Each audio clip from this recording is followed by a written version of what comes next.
Hello dear learners, आज ये discuss करते हैं एक्सरसाइज 2 का लेक्चर 5। देखिए, पहला क्वेश्चन हमारे सामने, you can stay here until you abide by the rules of this institution. कि आप यहाँ पर तब तक रुक सकते हैं जब तक आप इस इंस्टीट्यूशन के रूल्स को ना माने, और जिस दिन रूल्स को मानना शुरू कर दोगे उस दिन यहाँ से जाना पड़ेगा। इस सेंटेंस को अगर हम देखें ध्यान से तो ग्रामर के पॉइंट ऑफ व्यू से आपको मिस्टेक ढूंढना मुश्किल है, नहीं है, बट इस सेंटेंस का जो मीनिंग है ना वो लॉजिकल नहीं है। इसका मीनिंग जो है वो एक एब्सर्ड मीनिंग है, इलॉजिकल मीनिंग है, जिस वजह से हमें इस सेंटेंस में करेक्शन करने की जरूरत है। देखिए, एक छोटा सेंटेंस में लिखता हूं जिससे आप जल्दी समझ जाएंगे कि उस सेंटेंस में क्या कॉन्सेप्ट गलती हो गया हमसे। हमने एक सेंटेंस लिखा, he will help you until you obey him. अब हमें पता है जो अंटिल के साथ हम क्लॉज लिखते हैं, ये अंटिल हमारा कंजंक्शन, टाइम का कंजंक्शन होता है। इसके साथ लिखी गई क्लॉजेस जो होती हैं वो एडवर्ब ऑफ टाइम होती हैं, और अंटिल का मीनिंग नेगेटिव होता है तो वो नेगेटिव मीनिंग कन्वे करती हैं। अगर हम ये लिख रहे हैं ही विल हेल्प यू कि वो तुम्हारी मदद करेगा अंटिल यू ओबे हिम, जब तक तुम उसका कहा नहीं मानोगे, तो इसका मतलब ये निकला कि जब मैं उसका कहा मानूंगा फिर वो मेरी मदद करना बंद कर देगा। जब तक मैं उसको डिसओबे करूंगा तब तक वो मेरी मदद करेगा, और जब मैं उसको ओबे करने लगूंगा तो मदद नहीं करेगा। तो हमें पता है ये लॉजिकल है, एब्सर्ड है, ऐसा होता नहीं है। होता ये है कि अगर हम किसी को ओबे करते हैं तो वो पर्सन हमारी हेल्प करता है, अगर हम उसको ओबे नहीं करेंगे, डिसओबे करेंगे, तो कोई भी हमारी हेल्प नहीं करेगा। तो यहाँ पे जो मीनिंग है ना वो एब्सर्ड है। ये मीनिंग जो इस टाइम क्लॉज का है वो एक्चुअल में पॉजिटिव होना चाहिए, कि हेल्प हमें कोई तब तक करेगा जब तक हम उसकी बात मानेंगे, नहीं मानेंगे तो नहीं करेगा। तो अब इस सेंटेंस को हम कैसे सही करें, क्योंकि हमें रिक्वायर्ड मीनिंग तो पॉजिटिव है, तो अंटिल हटाइए और इसकी जगह लिखिए एज लॉन्ग एज। हमें यहां पर ये जो दोनों वर्ड्स हैं इनका डिफरेंस सीखना और समझना है। एक वर्ड है अंटिल और एक वर्ड है एज लॉन्ग एज। ये दोनों ही सबऑर्डिनेटिंग कंजंक्शंस हैं, ये दोनों ही हमारे सबऑर्डिनेटिंग कंजंक्शंस हैं, अंटिल भी एज लॉन्ग एज भी।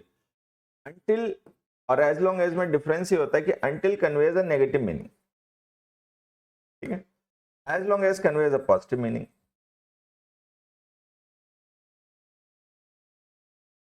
ही will help you as long as you obey him, जब तक तुम उसको ओबे करोगे वो तुम्हारी मदद करेगा।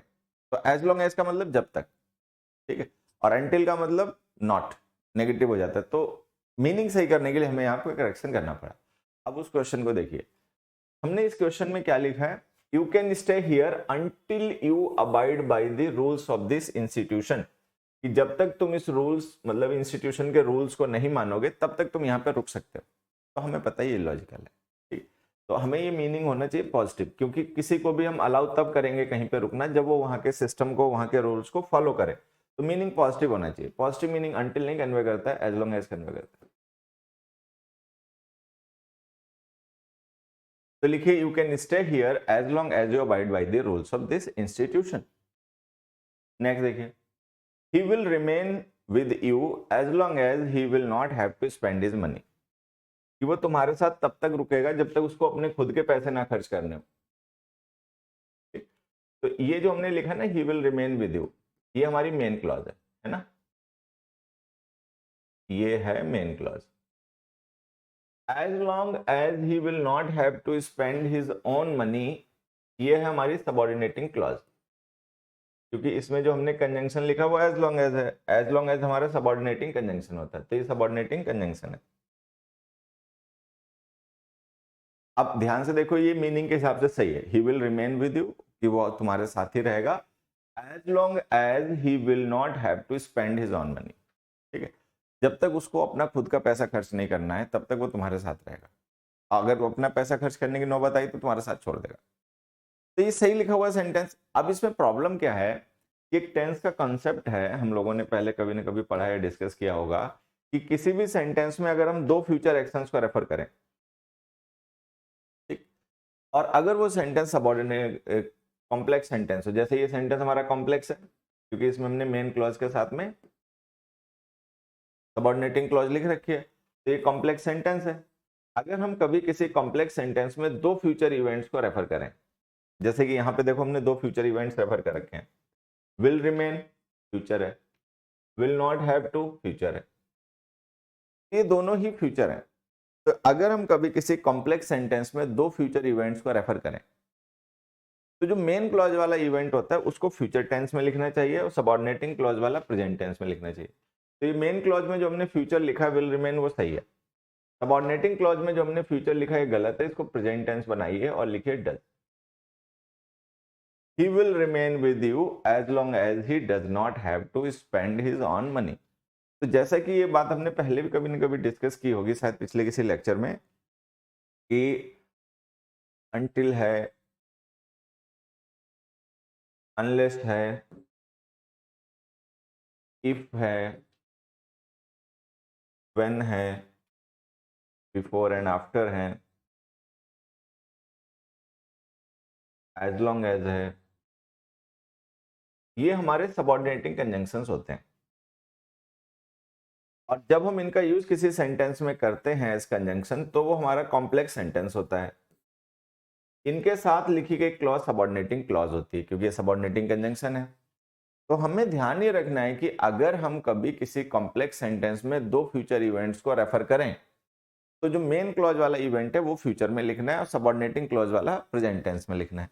अब ये है हमारे सबऑर्डिनेटिंग कंजंक्शंस, तो इनके साथ ही हम फ्यूचर लिख बैठते हैं तो उसको प्रेजेंट में लिखना है। तो इन कंजंक्शन को हम स्पेशल ध्यान देंगे हमेशा कि इन कंजंक्शंस के साथ में फ्यूचर टेंस नहीं होना चाहिए अगर मेन क्लॉज का टेंस भी फ्यूचर है तो। अब मोस्ट केसेस में जब आप इनके साथ फ्यूचर देखोगे तो मेन क्लॉज में फ्यूचर पहले से लिखा होगा, तो वो जो मेन क्लॉज में लिखा गया फ्यूचर टेंस है वो करेक्ट है, इनके साथ लिखा गया फ्यूचर गलत है।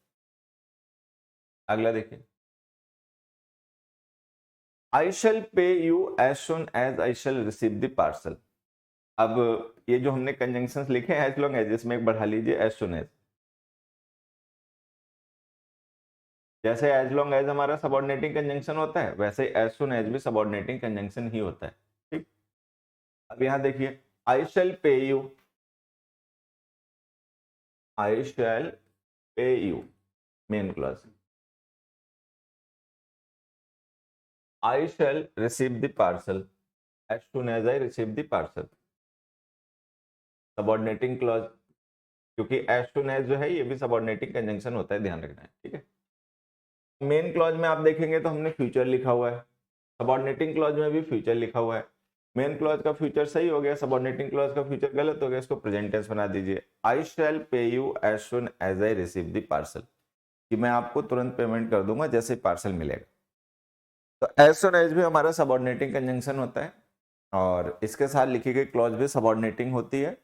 अगर मेन क्लॉज में पहले से फ्यूचर लिखा हो तो एज सुन एज के साथ लिखी गई क्लॉज में फ्यूचर टेंस को अवॉइड करना, प्रेजेंट टेंस लिखना। नेक्स्ट देखिए, I don't have a car and I don't want one as well. अब कोई पर्सन कह रहा है कि मेरे पास कार नहीं है और मुझे कार चाहिए भी नहीं, मतलब मैं चाहता भी नहीं कोई कार। ठीक है, अब इस सेंटेंस का करेक्शन करने से पहले या इसमें क्या हमें मतलब इम्प्रूवमेंट करना है उस पर आने से पहले मैं एक दो चीजें आपको बताना चाहता हूँ। हमारे पास कुछ ऐसे वर्ड्स होते हैं जिनका यूज हम एडिशनल मीनिंग कन्वे करने के लिए करते हैं, जैसे कि एक है हमारे पास एज वेल, ठीक है, एक वर्ड है ऑल्सो और एक वर्ड है टू।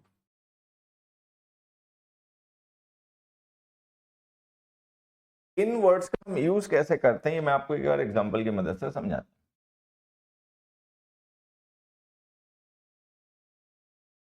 अब इनका यूज देखिए, एज वेल का यूज जब भी हम करते हैं ना तो हमेशा स्टेटमेंट के एंड में करते हैं,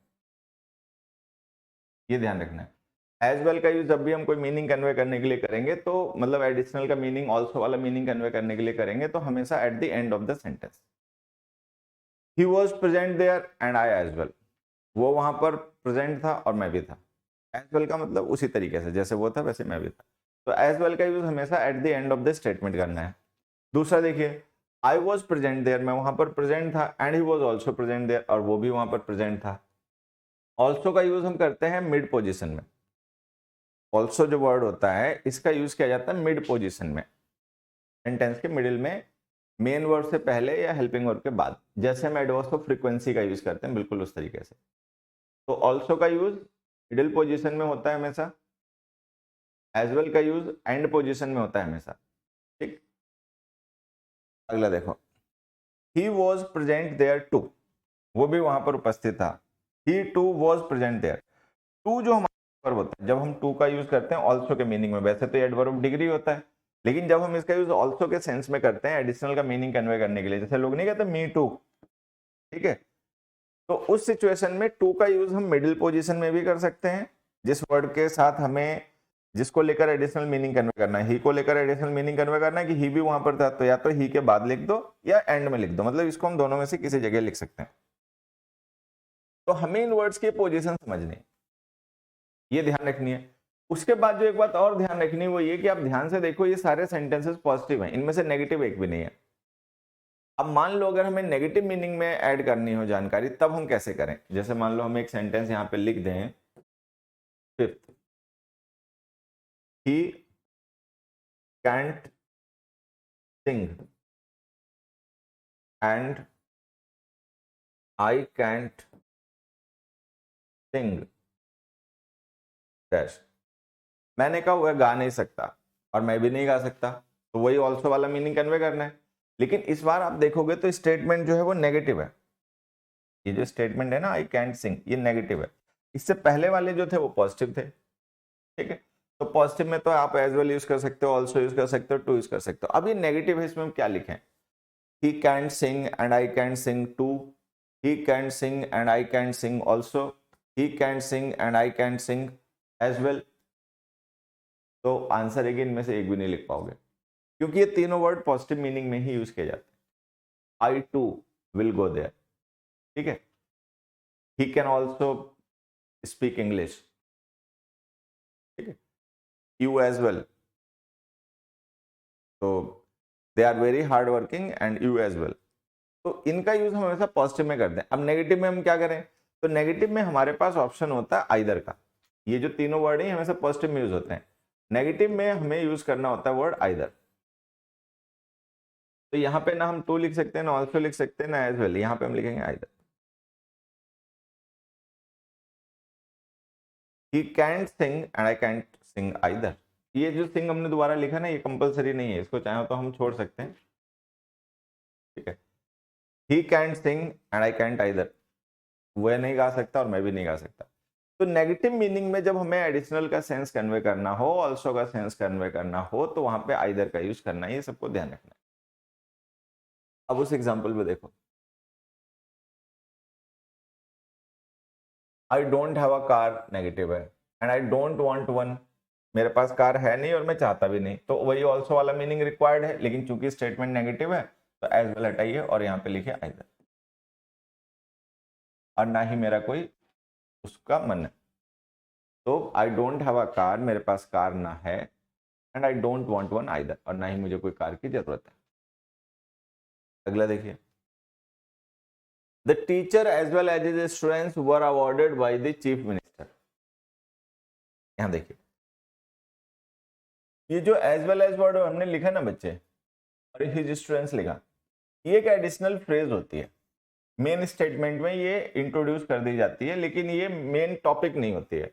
जैसे अगर हम ये कह रहे हैं the teacher as well as students were awarded by the chief minister, तो आप इसको ऐसे मान सकते हो कि एज वेल एज एक प्रेपोजिशनल प्रेपोजिशन हो गई, हिज स्टूडेंट्स इस प्रेपोजिशन का ऑब्जेक्ट हो गया। मतलब इसको एक आप प्रेपोजिशनल फ्रेज मान लो जो इंट्रोड्यूस कर दी गई है सेंटेंस के बीच में एडिशनल इंफॉर्मेशन देने के लिए। ये एसेंशियल इंफॉर्मेशन नहीं है, ये सब्जेक्ट नहीं है। सब्जेक्ट सेंटेंस की एसेंशियल इंफॉर्मेशन होता है, ये एडिशनल इंफॉर्मेशन है जो सेंटेंस में इंट्रोड्यूस कर दी जाती है। तो यहाँ पे जो हम वर्ब लिखेंगे, उस वर्ब का सब्जेक्ट हमें मानना पड़ेगा एज वेल एज से पहले लिखे गए सब्जेक्ट को। मेन टॉपिक जो हमारा है वो कौन है? टीचर है।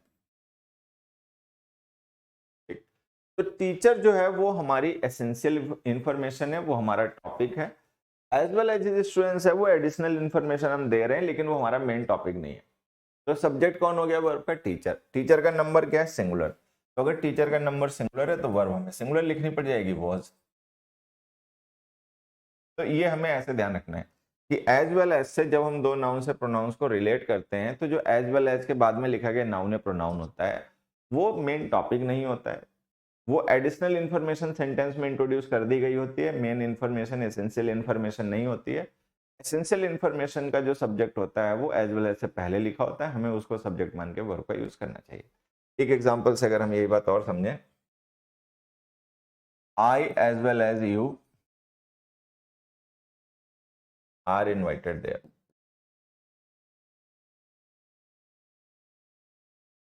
तो कई बार हमें बोलने पढ़ने में थोड़ा सा अटपटा लग सकता है, ठीक है, लेकिन कोई बात नहीं, लॉजिकल तो वही है ना। अटपटा लगता है लेकिन वो इलॉजिकल नहीं है, वो लॉजिकल है। तो जो हमने एज वेल एज यू लिखा ना, ये एडिशनल इंफॉर्मेशन है, ये सेंटेंस में लिखी गई एडिशनल इंफॉर्मेशन है, ये एसेंशियल नहीं है। इसको रिमूव भी कर सकते हैं, उससे कोई फर्क नहीं पड़ेगा मीनिंग पे। तो अगर ये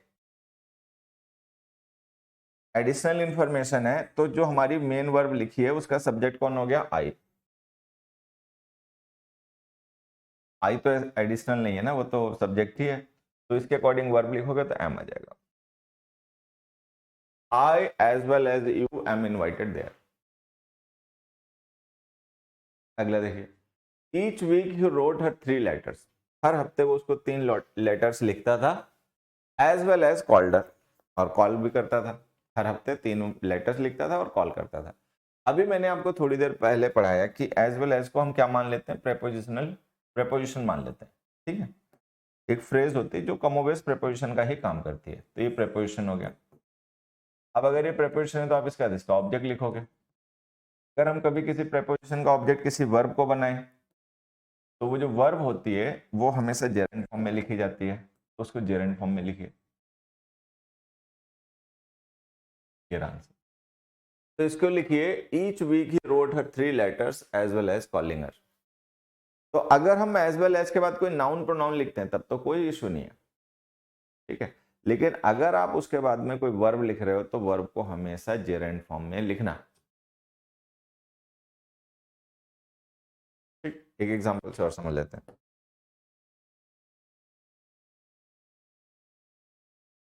he doesn't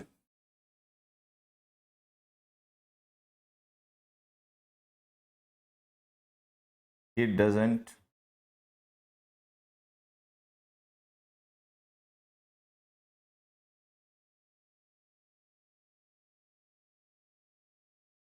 gamble as well as smoking, ठीक है। अब यहाँ पर क्या, ये जो गैम्बल वर्ब है ये तो है डजेंट के साथ, तो ये बेस फॉर्म में सही लिखी हुई है। ये जो स्मोकिंग है ये मेन वर्ब नहीं है, नॉन फाइनाइट वर्ब है, ये लिख दी गई एज वेल एज के साथ, तो इसको हमने जेरेंट फॉर्म में लिखा। तो एज वेल एज के साथ अगर हम कोई वर्ब लिख दें तो उसको जेरेंट फॉर्म में लिखा करो, जैसे बाकी प्रेपोजिशंस के बाद लिखते हो। अगला देखिए, we should ask to ourselves whether such movies should be censored. अब हम कह रहे हैं हमें खुद से पूछना चाहिए क्या ऐसी मूवीज को सेंसर करना चाहिए या नहीं। देखो, एक छोटा सा पॉइंट है आप लोगों का, मैं यहाँ पे रिवाइज करवा देता हूँ, फिर इस एग्जाम्पल की हम बात करेंगे। हमने एक सेंटेंस लिखा, मोहन। अभी जो हमने 4 एग्जाम्पल्स लिखे हैं इनमें टोल्ड हमारी वर्ब है, ठीक है। अच्छा, जो बच्चे जानते हैं ठीक है, जो नहीं जानते उनको मैं बता दूं कि टोल्ड डाई ट्रांसिटिव वर्ब होती है। डाई ट्रांसिटिव वर्ब्स वो होती हैं जिनके साथ में हम व्हाट और हुम दोनों के रिप्लाई लिख सकते हैं। तो जैसे हमें सबको पता होगा कि व्हाट और हुम का रिप्लाई जो होता है वो ऑब्जेक्ट होता है, ठीक है। अगर हम कभी किसी वर्ब के बाद में व्हाट या हुम का रिप्लाई लिखते हैं तो वो वर्ब का ऑब्जेक्ट होता है। अब कुछ वर्ब्स ऐसी होती हैं जिनके साथ हम केवल व्हाट का रिप्लाई लिख सकते हैं, कुछ ऐसी होती हैं जिनके साथ केवल हुम का रिप्लाई लिख सकते हैं, कुछ ऐसी होती हैं जिनके साथ में हम दोनों लिख सकते हैं, व्हाट का रिप्लाई भी उसके साथ लिख दो, हुम का भी रिप्लाई लिख दो। तो अगर हम किसी वर्ब के साथ में व्हाट और हुम दोनों के रिप्लाई एक साथ लिख दें तो ऐसे वर्ब्स को कहा जाता है डाई ट्रांसिटिव। डाई का मतलब 2 होता है। तो टेल जो है ना बच्चे, ये एक डाई ट्रांसिटिव वर्ब है, ये एक डाई ट्रांसिटिव वर्ब है, ठीक। डाई ट्रांसिटिव वर्ब्स के साथ में जो हम व्हाट का रिप्लाई लिखते हैं उसको हम कहते हैं डायरेक्ट ऑब्जेक्ट, डायरेक्ट ऑब्जेक्ट। या ऐसे समझ लो कि डाइट्रांसिटिव वर्ब्स के साथ में जो हम व्हाट का रिप्लाई लिखते हैं, ठीक है, वो कोई थिंग होती है, पर्सन तो होता नहीं है, और उसे हम कहते हैं डायरेक्ट ऑब्जेक्ट।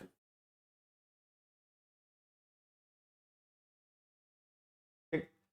फिर अगर हम कभी किसी डाइट्रांसिटिव वर्ब के साथ में हुम का रिप्लाई लिखते हैं, तो हुम का रिप्लाई पर्सन्स होते हैं, और इन्हें हम कहते हैं इनडायरेक्ट ऑब्जेक्ट।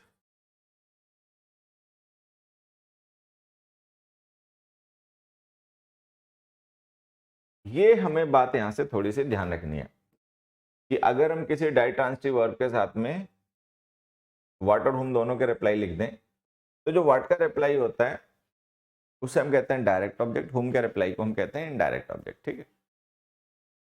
इनडायरेक्ट ऑब्जेक्ट जो होते हैं वो वर्ब का जो रियल ऑब्जेक्ट होता है ना, वो होता है डायरेक्ट ऑब्जेक्ट, और इनडायरेक्ट ऑब्जेक्ट जो होते हैं वो उस डायरेक्ट ऑब्जेक्ट से बेनिफिट होने वाले पर्सन या उसको रिसीव करने वाले पर्सन होते हैं। सीधे शब्द में हम ऐसे कह सकते हैं कि इनडायरेक्ट ऑब्जेक्ट जो होते हैं वो रेसिपिएंट या बेनिफिशियरी होते हैं।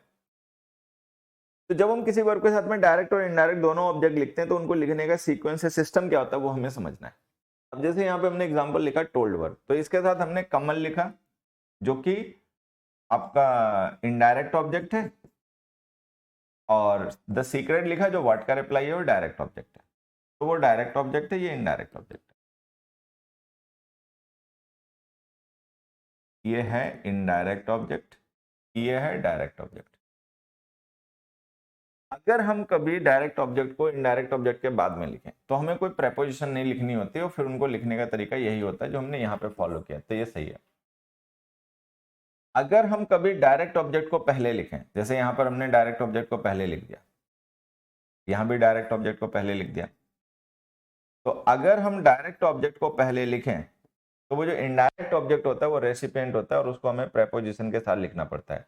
प्रेपोजिशन टू या फॉर यूज होती हैं, यहाँ पे फिलहाल में टू यूज हो रही है, क्योंकि जब हम किसी को कोई बात बताते हैं तो हमारी बात का रेसिपिएंट हो जाता है। तो फिर ये सही है और ये गलत हो गया। और अगर हम इनडायरेक्ट ऑब्जेक्ट को पहले लिखते हैं डायरेक्ट ऑब्जेक्ट से, तो हमें कोई प्रेपोजिशन नहीं लिखनी होती है। डायरेक्ट ऑब्जेक्ट से पहले तो प्रेपोजिशन लिखनी ही नहीं होती, क्योंकि वो रियल ऑब्जेक्ट होता है। इनडायरेक्ट ऑब्जेक्ट से पहले प्रेपोजिशन तब लिखते हैं जब डायरेक्ट ऑब्जेक्ट पहले और इनडायरेक्ट ऑब्जेक्ट बाद में लिखा गया, तो ये गलत हो गया। अब ये बात सबसे पहले समझ लो कि डायरेक्ट और इनडायरेक्ट ऑब्जेक्ट्स को लिखने के दो ही तरीके होते हैं। एक तरीका ये होता है कि आप डायरेक्ट ऑब्जेक्ट को इनडायरेक्ट ऑब्जेक्ट के बाद लिखो, तो ऐसे सिचुएशन में आपको कोई प्रेपोजिशन नहीं लिखनी होती। दूसरा तरीका होता है कि आप डायरेक्ट ऑब्जेक्ट को पहले लिख दो, तो इनडायरेक्ट ऑब्जेक्ट के साथ आपको प्रेपोजिशन लिखनी पड़ती है। इसके अलावा आप चाहे ऐसे लिखो चाहे ऐसे लिखो, ये गलत है। अब ये बात अगर आपको समझ में आ गई तो यहाँ आ जाओ, अपने क्वेश्चन पे आओ। ये जो हमने आस्क लिखी है ना वर्ब बच्चे, ये ध्यान से देखो, डाइट्रांसिटिव वर्ब, ये डाइट्रांसिटिव वर्ब है।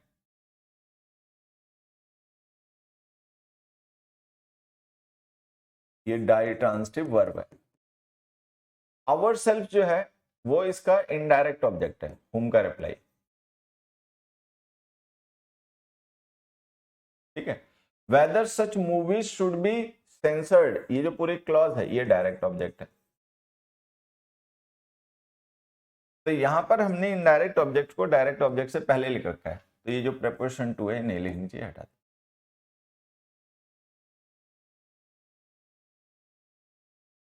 मैं ओरली ऐसे दो एग्जांपल बोल रहा हूं, अपने नोट्स बनाओगे उसमें लिख लेना। He asked me a question, एक situation, he asked a question to me. ठीक है, he asked me a question and he asked a question to me, ऐसे। तो वो जो आस्क का हमने टू लिखा ना उसको हटा दो, क्योंकि आवर सेल्फ इनडायरेक्ट ऑब्जेक्ट है। Whether such movies should be censored direct object है। अगर हम इनडायरेक्ट ऑब्जेक्ट को डायरेक्ट ऑब्जेक्ट से पहले लिख रहे हैं तो हमें कोई प्रेपोजिशन लिखने की जरूरत नहीं। अगला क्वेश्चन देखो।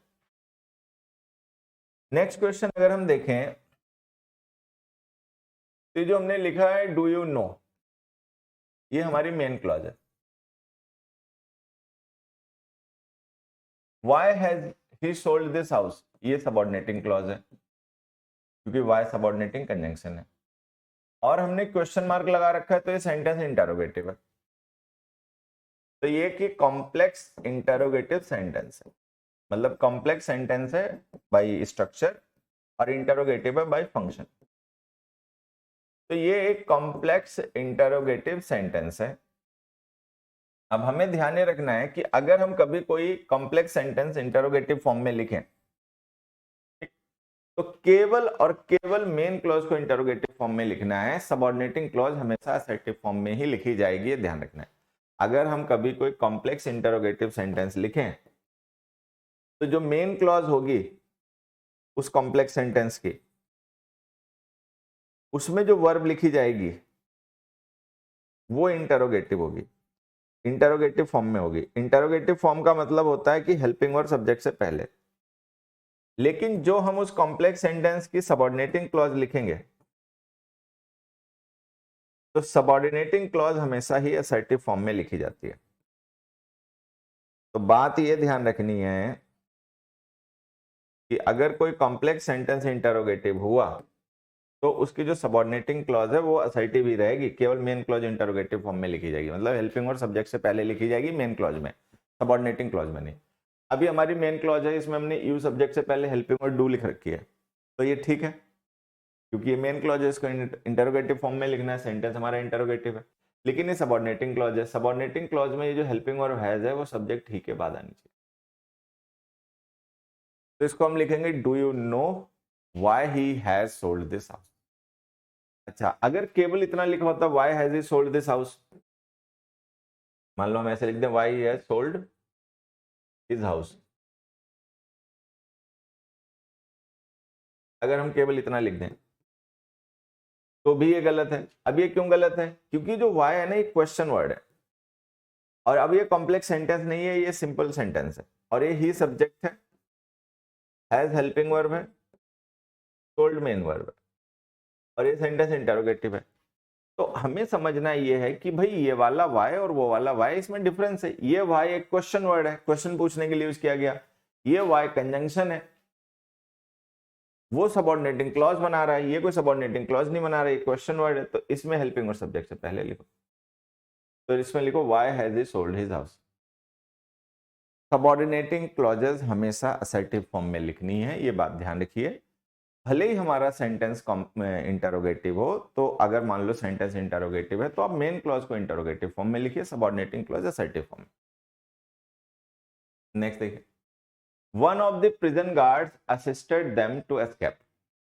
अब हम कह रहे हैं कि one of the prison guards, कि प्रिजन गार्ड्स में से किसी एक गार्ड ने उनकी मदद की। किस चीज में मदद की? ठीक, तो ये बताने के लिए हमें प्रेपोजिशन लिखनी पड़ेगी in. One of the prison guard assist, तो असिस्ट जब भी हम किसी पर्सन को करते हैं तो उसके साथ प्रेपोजिशन लिखनी पड़ती है इन, जैसे assist somebody in doing something या in something, assist somebody in something, can you assist me in this job।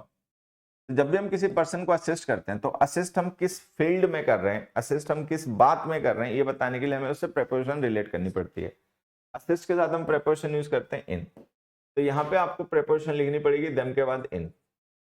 अच्छा, जब आप इन लिख दोगे तो ये इन्फिनेटिव आपका गलत हो जाएगा, क्योंकि प्रेपोजिशन के बाद में अगर कोई वर्ब लिखोगे तो जेरेंट फॉर्म में लिखनी पड़ेगी, तो आपको लिखना पड़ेगा एस्केपिंग। तो आंसर ये, one of the prison guards assisted them in escaping, prison guards में से किसी एक ने उनको भागने में मदद की। तो एक तो ये बात हम ध्यान रखेंगे, असिस्ट समबडी इन समथिंग, ये मेन पॉइंट यही है एक्चुअल में, ये ध्यान रखना है। दूसरी बात एक हमें और भी समझ सकते हैं, क्या समझ सकते हैं कि जो हमने इन्फिनेटिव यूज किया था ना, ये वैसे भी लॉजिकल था। मान लो हमें ये बात नहीं पता होती असिस्ट समबडी इन समथिंग होता है, नहीं हमें मान लो ये बात पता होती, हमने नहीं पढ़ाई लिखाई इतनी करी है, तो कम से कम इतना हमें पता होता है कि ये इन्फिनेटिव गलत है। क्यों? क्योंकि इन्फिनेटिव का यूज या तो हम पर्पस के लिए करते हैं, जैसे मान लो मैं ऐसे लिखूं, I bought some food to eat, ठीक है, या मैं लिखूं आई वांट टू ईट। तो आप देखोगे यहाँ पे होता क्या है कि जो हम इन्फिनेटिव यूज करते हैं, जैसे हमने टू ईट यहाँ पे इन्फिनेटिव यूज किया, यहाँ पे यूज किया, ये इन्फिनेटिव का काम क्या होता है? इन्फिनेटिव या तो हमारे फ्यूचर प्लान्स को रेफर करते हैं कि हम क्या प्लान कर रहे हैं, क्या नहीं कर रहे हैं, हमारा फ्यूचर में आने वाले समय में क्या प्लान है, वो प्लान हम इन्फिनेटिव के थ्रू बताते हैं। मतलब इन्फिनेटिव का यूज बेसिकली ऐसी घटनाओं के लिए किया जाता है जो अभी नहीं है, आने वाले टाइम में होंगी।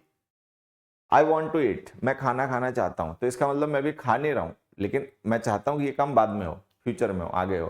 तो या तो हम इन्फिनेटिव का यूज करते हैं ऐसे सिचुएशंस में जहां पर हमें कोई फ्यूचर का प्लान इंट्रोड्यूस करना हो, ठीक है, कि हम क्या चाहते हैं, हमारी डिजायर क्या है, हमारा प्लान क्या है, ये बताने के लिए, विश क्या है। या फिर हम इन्फिनेटिव का यूज करते हैं पर्पस बताने के लिए। पर्पस भी फ्यूचर में होता है, ध्यान देना, जब हम कोई काम करते हैं तो उस काम का रीजन उससे बैक में होता है, पर्पस उससे फ्यूचर में होता है। कोई भी काम करते हैं तो पर्पस उसका हमेशा काम के बाद में आता है। आई बॉट सम फूड, मैंने कुछ फूड खरीदा, वाई, तो ये पर्पस हो गया। मैंने कुछ खरीदा, क्यों खरीदा, वाई, तो ये पर्पस हो गया इस काम को करने का, खरीदने का काम मैंने क्यों किया। तो हमें ये बात ध्यान रखनी है कि इन्फिनेटिव्स बेसिकली पर्पस या प्लान को ही रेफर करते हैं। वहां पे ध्यान देखो, ना वो पर्पस है ना वो प्लान है, वो एक एक्चुअल सिचुएशन है, वो एक हो चुकी घटना है।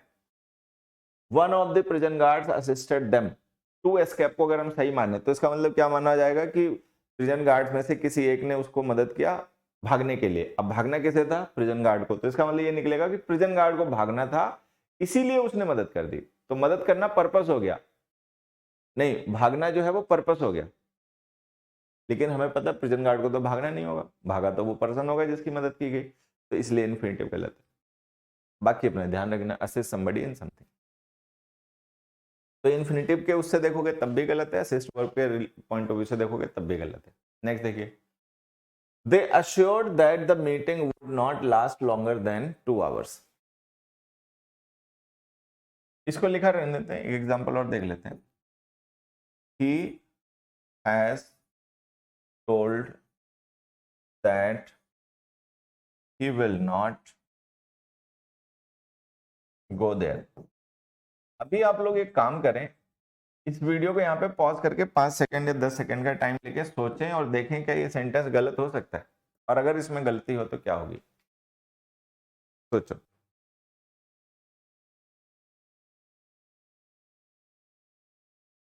ही सब्जेक्ट हो गया, हैज टोल्ड वर्ब हो गई, that he will not go there ये ऑब्जेक्ट हो गया। ये कैसा ऑब्जेक्ट हो गया, ध्यान से देखना, direct object, indirect object missing है। उसने बताया कि वो वहां नहीं जाएगा, लेकिन उसने ये किसे बताया वो तो पता ही नहीं है। अगर उसने ये बात बताई है तो कोई तो रहा होगा ना जिसको ये बात बताई गई, तो कोई तो सुनने वाला रहा होगा। अभी मैंने आपको थोड़ी देर पहले बताया कि टेल डाई ट्रांसिटिव वर्ब होती है, तो इसमें वो जो इनडायरेक्ट ऑब्जेक्ट है वो मिसिंग है, तो इस वजह से सेंटेंस गलत है। अब हम इसको कैसे सही करें, तो दो तरीके हमारे पास सही करने के। एक तरीका तो है कि कोई ऐसी वर्ब यूज कर लो कि जो मोनोट्रांसिटिव होती हो, जैसे अगर हम यहाँ पे सैड लिख दें, सैड मोनोट्रांसिटिव वर्ब होती है, वो व्हाट के लिए ट्रांसिटिव होती है, होम के लिए नहीं। तो अगर हम यहाँ पे हैज सैड लिख देंगे ना तो हमें होम के रिप्लाई की जरूरत नहीं रहेगी, क्योंकि वो मोनोट्रांसिटिव वर्ब है। तो आप लिख दो he has said that he will not go there, एक तरीका। दूसरा तरीका कि अगर आप टोल्ड ही यूज करना चाहते हो, ठीक है, तो फिर यहाँ पे लिसनर को मेंशन करो, क्योंकि अगर उसने किसी को ये बात बताई तो किसे बताएगी वो भी लिखो। तो ही has told me, he has told them, he has told us, कुछ भी लिख दो। तो अब ये जाके सेंटेंस सही हुआ, he has told me that he will not go there. ये अब डायरेक्ट इनडायरेक्ट में भी हम पढ़ते हैं ये वाला यूज, टेल वर्ब का ये वाला यूज हम डायरेक्ट इनडायरेक्ट पढ़ते समय भी पढ़ते हैं।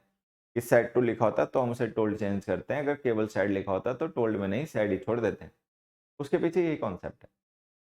यहाँ देखो, ये जो हमने वर्ब लिखे ना, अश्योर्ड, दे अश्योर्ड, उन्होंने अश्योर किया। अश्योर करने का मतलब होता है किसी को भरोसा दिलाना, किसी को विश्वास दिलाना। अब किस चीज का उन्होंने भरोसा दिलाया, that the meeting would not last longer than 2 hours, की मीटिंग 2 घंटे से ज्यादा नहीं चलेगी। ठीक है, ये तो उन्होंने भरोसा दिलाया, किसे, वो तो मेंशन ही नहीं है। तो अश्योर वर्ब के साथ भी whom का रिप्लाई लिखना कंपलसरी होता है, क्योंकि अश्योर हम पर्सन को ही करते हैं। अब क्या हमने उनको अश्योर कराया वो तो लिख दिया, लेकिन अश्योर किसे कराया यहाँ पे मेंशन नहीं है। तो ये अश्योर वर्ब के साथ जो इनडायरेक्ट ऑब्जेक्ट मिसिंग है ना, ये गलती है। आप लिखो अपने पास से, दे अश्योर्ड अस, दे अश्योर्ड हिम, दे अश्योर्ड मी, कुछ भी लिख दो। तो जिस तरीके से हम टेल वर्ब को बिना हुम के रिप्लाई के नहीं यूज करते, उसी तरीके से अश्योर को भी नहीं यूज करते। अश्योर के साथ भी किसको हमने अश्योर कराया ये बताना जरूरी होता है, तो वो हमेशा इसके साथ में लिखा करो। ठीक, तो ये था आपका एक्सरसाइज 2 का लेक्चर 5 जो कंप्लीट हुआ। बढ़िया से ऐसे खूब सीखते रहिए, नोट्स बनाते रहिए। कुछ छोटी मोटी बातें होती हैं तो मैंने आपको लास्ट लेक्चर में बताया कि आप उससे व्हाट्सएप पे डिस्कस कर सकते हो। फिर मिलते हैं अगले लेक्चर में, तब तक के लिए बाय बाय।